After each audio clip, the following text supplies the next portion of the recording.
Hi, I'm Mark Thompson. Welcome to the Tame Geek just about a year review of the iPhone X. As ever, I did start to write a review for the iPhone X when it first came out, took all the pictures, did all the video, lived with the device, but I never published it. Then 3 months down the line, I realised that I hadn't done that and I'd just been living with the phone from day to day. So I thought I'd see just how long I could go without getting my thoughts out there on what was the 10th anniversary and the reinvention of the iPhone. And that's led to this point where the XS is out at the end of this week. That's September 21st for those in the UK and the US and other districts. And I'm going to be getting a Max because I'm on Apple's upgrade plan and I want a larger screen. And I've learned to love the iPhone X. So let's take it back and look at why I've decided to upgrade. Starting with the design of the iPhone X, everything was changed. The aluminium was gone and replaced with stainless steel. The glass sandwich, for lack of a better term, really set the iPhone X apart from any previous generation. Even the iPhone 8 that was launched at the same time, when you held them side by side, they were markedly different devices. The biggest difference is the screen. The OLED display, putting out natural HDR video and images, is fantastic. It's the best screen that I've ever used on an iPhone and one of the best I've ever seen on a smartphone. And in day-to-day use, the new gestures that come with that screen flicking up from the bottom rather than having a home, your old-fashioned home button, has become really natural, to the point at which now I pick up iPads and I pick up other test devices and try to do that and wonder why they're not opening. The colour reproduction, the brightness of colours and readability of the display when out in direct sunlight is fantastic. It's a great experience, principally because it's consistent. It's consistently a great screen, and when you stream HDR content from the iTunes store, you just fall into it. Things like Blade Runner 2049, Lego Batman, the detail that comes out of those is fantastic. At the top of that screen, however, is the notch, and the notch set a lot of people off. Apple were the first to put it out there. It became part of the design language and is now a firm part of the iPhone design language for what will be probably the next 3 to 4 years until the next biometric security comes along that they're happy to implement. I actually quite like the notch, but the reason I like the notch is because I use a black wallpaper for my lock screen and for my home screen. So I never see it until I'm in an app. And then when I'm in an app, I'm not looking at the top of the screen, I'm looking at the contents of that app. And with having a screen that fills my hand, it doesn't feel like I've lost anything. I still feel like I've gained more pixels than I've lost through the notch. Within the notch, you get Face ID, and I had the security issues and fears that everybody else did when it launched. How can that be anywhere near as secure as a fingerprint reader? And the Touch ID fingerprint readers have gotten really, really impressive.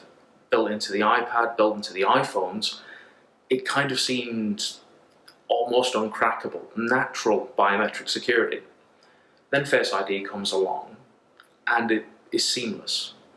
There's a hesitation as the device unlocks, but there's also something comforting knowing that there's something happening as the security is taking its steps. And hiding your notifications until you look at your device actually keeps the device being fairly distraction-free. So if your phone's on your table and you tap the display or you double tap the display to light it up just to see the time, for instance, you're not immediately drawn into the notifications that are there because it doesn't show you the detail. You just know you have them. It's kind of helped break the control your phone has over you, oddly enough, just by not looking at it. Face ID itself, once you get used to using it, however, is seamless, and It's always funny when you hand your phone to somebody else and they try to use it and they try to unlock it and it won't unlock for them, and you're reminded, oh yeah, that security actually works really well and performs really quickly. In fact, the entire device does. Over nearly a year's worth of use, I've seen no slowdown. Been running iOS 12 on it through beta testing since June, and it got a little bit quicker, noticeable since the Gold Master was released. But as a device, we're kind of plateauing out really on what we can legitimately expect from day-to-day applications, messages, Facebook, Instagram. Those are kind of throttled by, is the information coming in quickly enough from your Wi-Fi? Is it coming in quickly enough from your 4G cellular? And if it is, brilliant, the app will load quickly. If it's not, the application itself will seem sluggish, which is odd on a device that's as fast as it is. So you open Real Racing 3 or CSR Racing or any of the kind of really high quality, almost AAA level games that you get on smartphones now, they are console quality. We're talking sort of PlayStation 2, PlayStation 3 kind of quality now. So it's definitely not slow. One of the other noticeable things where that speed helps is in photography and video. I kind of went back a few years ago and I said that out of all of Apple's patents, one of the things they kept patenting was cameras and camera systems. Way back when we were using floppy disks for taking pictures and storing them digitally, Apple was out there and they were patenting what we thought was going to be a DSLR camera or a compact camera. Little did we know they invented the world's favourite camera in the iPhone. All of those patents have come together to patent a device that's simple to use and really easy to get fantastic photography out of. Making photography accessible to some people has devalued what photography is, but it's actually allowed people to share their world more, remember more, take it with them. And when you put in all of the software tweaks and the additional hardware tweaks that you get from having a dual lens system, things like portrait mode on both the front and the back make for a really sharp and really impressive device. But it also just makes it natural. It doesn't make it difficult to take a good picture. You can learn how to compose your shots properly, tweak things in color, do a bit of cropping. But actually having a device that helps you without being overbearing about it, Apple made the best camera in the world. It's in your pocket because it's simple. I think the only thing that comes close is the Pixel 2. That leads us into video, because this video right now is being shot on this X. It's sat there filming me and I'm looking at my watch every now and then, checking I'm still in view. And that seamless melding of an iOS device and another iOS device brings me to the Crystal Prism. I use Apple's digital services because they fit my life best. For some people, your music's on Spotify, yeah, you can get the app. Same if you want to use Google Play Music, chances are you're going to be using an Android device. That's absolutely fine. It's where your content lives. That's the ecosystem in which you spend most of your time. Over the next 3 to 4 years, we're going to start seeing a battle between these ecosystems as companies say, well, we'll bring you all the stuff you already have over. It won't cost you anything. Just come into our ecosystem. And the power of streaming means that people don't own as much content as they used to, but the big thing they own is applications. Some people have 2 or 3 apps on their phones. Some people have hundreds. I know I'm one of those. So if I was moving platform, it's a big consideration. It's going to become a bigger consideration for people over the next few years. And that leads me into the longevity of these devices. So the iPhone X, the only reason I'm upgrading is because I'm on Apple's upgrade program. I get to upgrade every year, plain and simple. Had there not been the extra small XS Max coming out this year, I wouldn't be upgrading. I'd be keeping this iPhone X. As a device, it's kind of hit the perfect iPhone level. In all of the iPhone reviews that I've done on this website since like the iPhone 6, the 6 Plus, I've always said that we're getting close to the perfect iPhone. That bar on what perfection is changes. It adjusts every year because what we do with it over the space of the year changes. Our expectations change and grow, and that means we'll never hit the perfect device. I actually think we're plateauing technology-wise. The new screens, the new shape of screens and notches and everything like that they're good. They are different, but we aren't seeing anything transformative yet. We've seen crazy screen technology at every CES conference for the last decade. Bendable screens. We've seen them for the last 7 years. We haven't got a product yet. It's not going to come as a surprise. It's not going to change anybody's life.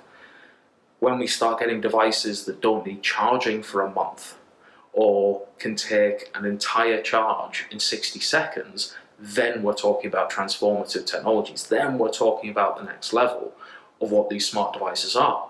But ultimately, it's the software that makes these devices.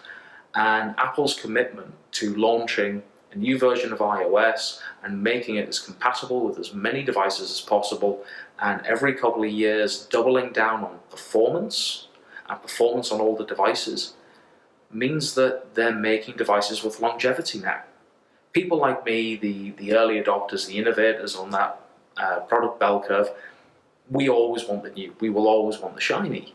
But for the vast majority of people now, the average lifespan of a good smartphone should be 3 to 4 years.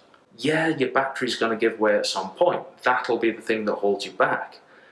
But we're looking at a situation now where if you, sometime next week, over the next couple of months, decide, I want a new iPhone, or I want a new smartphone, shall I get an iPhone?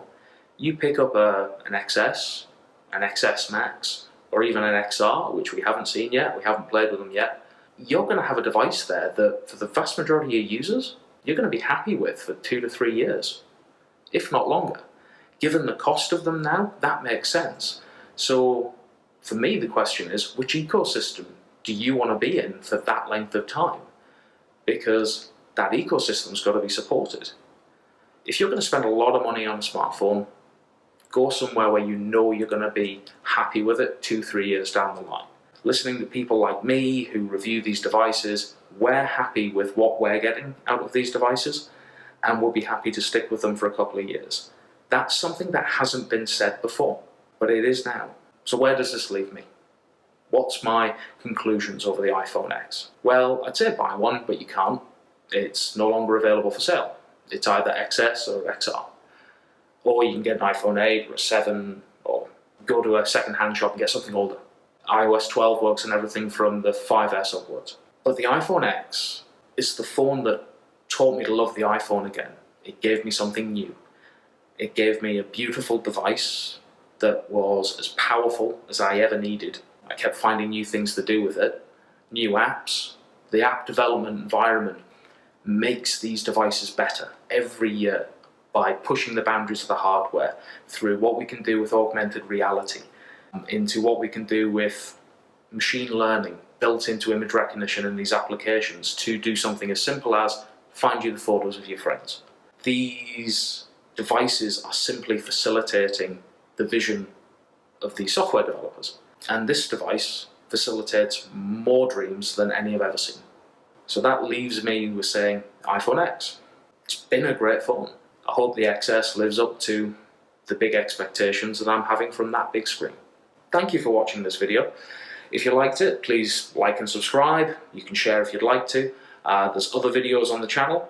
Some of them are more maybe car related. There'll be more tech related coming soon. I'm Mark Thompson, and you've been watching Tame Geek.